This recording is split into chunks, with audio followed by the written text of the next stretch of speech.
वेश्या व्यवसाय गोकुळनगर मध्ये ग्राहकांच्याकडून लूटमार, पुढं घडलं भयंकर। सांगली शहरातील विश्रामबाग पोलीस ठाण्याच्या हद्दीत गोकुळनगर हा भाग संवेदनशील आहे, कारण या ठिकाणी वेश्या व्यवसाय चालत असल्याने अनेक गुन्हेगारी कृत्ये या ठिकाणी घडत असतात। या ठिकाणी गुंड प्रवृत्तीचे लोक दादागिरी दाखवत लोकांना लुबाडत असतात। या ठिकाणी वेश्या महिलांच्याकडे येणाऱ्या इसमांकडून हे गुंड खंडणी वसूल करण्याचे काम करत असून पुढे पुढे त्यांनी बेकायदा पार्किंग वसुली सुरू केली आहे। यामध्ये एक पोलीसही सहभागी असल्याचे समजते। त्यावरूनच या ठिकाणी वाढत चाललेली गुन्हेगारी किती गंभीर स्वरूपाची आहे हेही समजते। या गोष्टीचा त्रास वेश्या व्यवसाय करणाऱ्या महिलांना होत असल्याने त्यांनी आपली कैफियत पोलीस अधीक्षक तुषार दोशी यांच्या पुढे मांडली।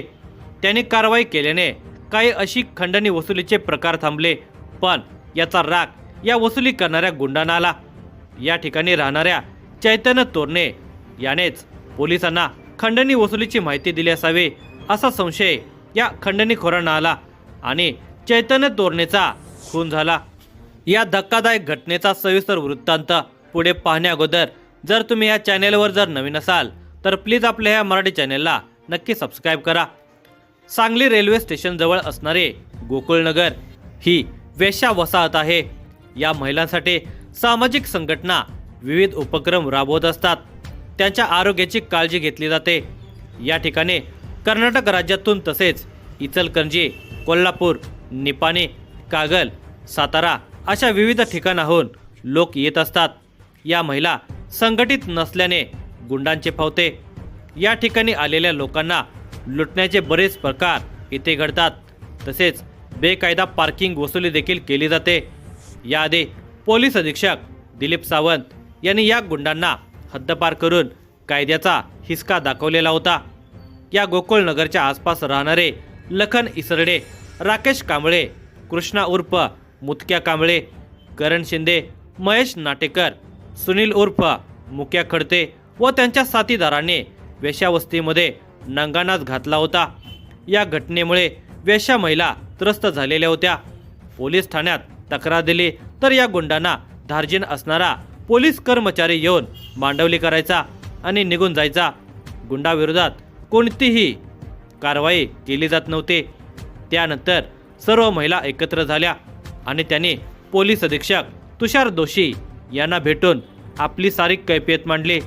याबाबत पोलीस अधीक्षक तुषार दोशी यांनी गांभीर्याने प्रकरणामध्ये लक्ष घालून गुंडागर्दी आणि वसुली थांबवण्याचे आदेश दिले।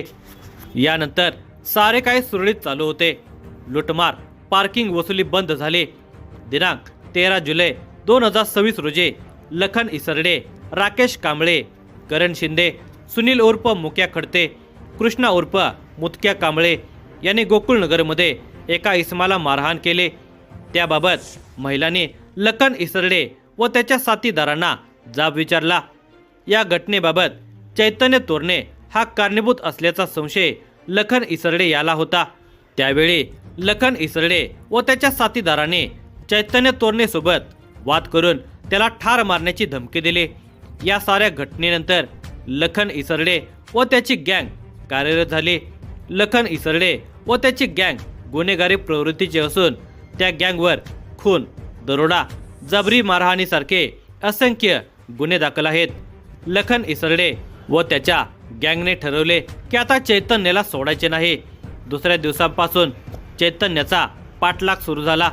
मंगळवार दिनांक 14 जुलै 2026 रोजी लखन इसरडे व त्याच्या गँगने माहिती काढली चैतन्य तोरणे हा सांगलीमधील कृष्णा नदीच्या घाटावर मासे पकडण्यासाठी गेला आहे। त्यानंतर लखन इसरडेने आपल्या गँगला एकत्र बोलावून घेतले। हातामध्ये धारदार चाकू, कुऱ्हाड घेऊन ते निघाले। कृष्णा नदी घाटावर त्यांनी चैतन्याचा शोध घेऊन त्याला गाठले। तेथे त्याला लाथाबुक्याने मारहाण केली। कुऱ्हाडीचे आणि चाकूचे घणाघाती घाव चैतन्याच्या छातीत, डोक्यात, मानेवर, हातावर घातले। चैतन्य जीवाच्या आकांताने आरडाओरडा करत होता। त्यावेळी चैतन्याचे नातलग तिथे पोहोचले। त्यांना कुऱ्हाड आणि चाकूचा धाक दाखवत, आमच्यामध्ये पडू नका, तुम्हाला सुद्धा जिवंत ठेवणार नाही असा दम दिला। चैतन्य रक्ताच्या थरोळ्यामध्ये पडला होता। त्याची हालचाल शांत झाल्याचे बघून लखन इसरडे व त्याची गँग घटनास्थळावरून नागरिकांना धाक दाखवत पळून गेले.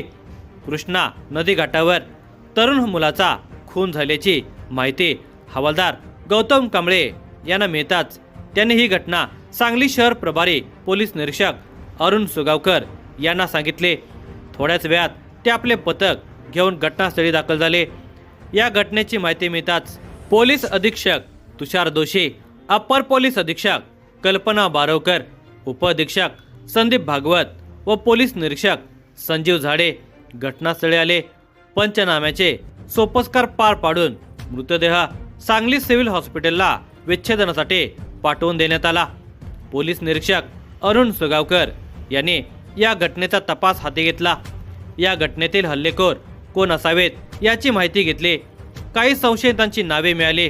दिनांक 13 जुलै रोजी झालेल्या वादाची माहिती मिळाल्याने सांगली शहर पोलीस आणि स्थानिक गुन्हे अन्वेषणचे पथक आरोपींचा शोध घेऊ लागले. चैतन्य तोरणे खून प्रकरणी नितीन बाळू ठोकळे यांनी सांगली पोलीस स्टेशनमध्ये फिर्याद दिली. त्यावरून गुन्हा रजिस्टर नंबर 290/2026 भारतीय न्याय संहिता कलम 103(1), 189(2),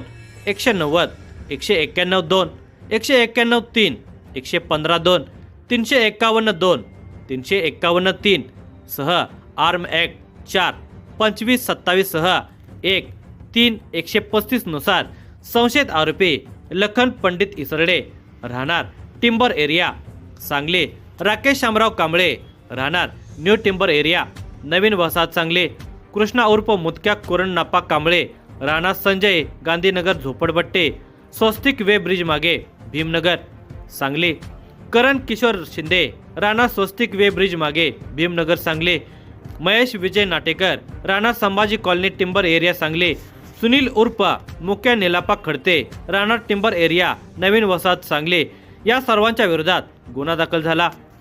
सांगली शहर पोलीस स्टेशनचे पोलीस निरीक्षक अरुण सुगावकर, सांगली स्थानिक गुन्हे अन्वेषणचे पोलीस निरीक्षक संजीव झाडे, सहाय्यक पोलीस निरीक्षक प्रशांत निशानदार, उपनिरीक्षक कुमार पाटील, हवालदार गौतम कांबळे, संतोष गळवे, संदीप पाटील, रुपेश होळकर, सुमित सूर्यवंशी यांच्या पथकाने आरोपींची धरपकड केली. यामध्ये आणखी 2 बाल अपचारी आहेत. सर्व आरोपींना न्यायालयाने 7 दिवसांची पोलीस कोठडी दिली असून 2 बालकांना बाल सुधारगृहात ठेवले आहे. संशयित आरोपी लखन इसरडे याच्या विरोधात विश्रामबाग पोलीस स्टेशनमध्ये गुन्हा रजिस्टर नंबर 598/2023 भारतीय न्याय संहिता कलम 302, 307, 323, 143, 144 आणि इतर गुन्हे दाखल आहेत. या घटनेतील मुख्य आरोपी लखन इसरडे हा फरार असून पोलीस त्याचा शोध घेत आहेत. या संबंधित घटनेचा पुढील तपास अजूनही सुरू आहे.